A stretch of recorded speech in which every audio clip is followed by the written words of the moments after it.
Que feront ceux qui sont baptisés pour les morts, si les morts ne ressuscitent absolument pas? Pourquoi même sont-ils baptisés pour eux? 1 Corinthiens 15, 29. Qui sont les morts et qui sont ceux qui sont baptisés pour les morts? Le verset suivant donne une indice importante. Et nous-mêmes, pourquoi bravons-nous le danger à toute heure? La question est celle-ci. Qu'est-ce qui motive ceux qui suivent le Seigneur et le servent, particulièrement en face du danger et de l'opposition? De très nombreux disciples ont servi ainsi fidèlement leur Seigneur. Généralement, cela ne leur donnait ni bien-être ni richesse. Souvent, cela leur apportait même des difficultés, des épreuves, et parfois des souffrances allant jusqu'à la mort. Pourtant, rien ne pouvait les dissuader de faire leur travail pour le Seigneur.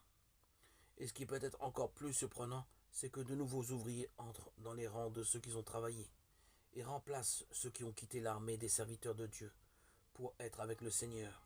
1 Thessaloniciens 4, 17. Dans un sens, ces nouveaux ouvriers se substituent aux précédents. Ils suivent le Seigneur à la place de ceux qui le suivaient auparavant. Ils ont été baptisés pour les morts. Ils sont devenus disciples à la place de ceux qui sont entrés dans le repos.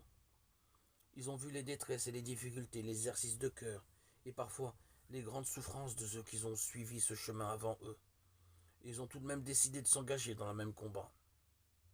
Ce serait une pure folie s'il n'y avait pas de résurrection.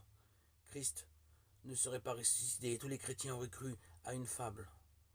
Alors à quoi bon servir le Seigneur? Pourquoi souffrir? Pourquoi perdre sa vie? Pourquoi ne pas simplement manger et boire? Verset 32. Mais loué soit Dieu, nous savons que maintenant, Christ a été ressuscité d'entre les morts. Verset 20. Notre foi n'est pas vaine, l'évangile est un fait. Christ est vivant. Plus ces choses seront une réalité pour nous, plus nous serons prêts à entrer dans les rangs des serviteurs de Dieu et à travailler pour Christ.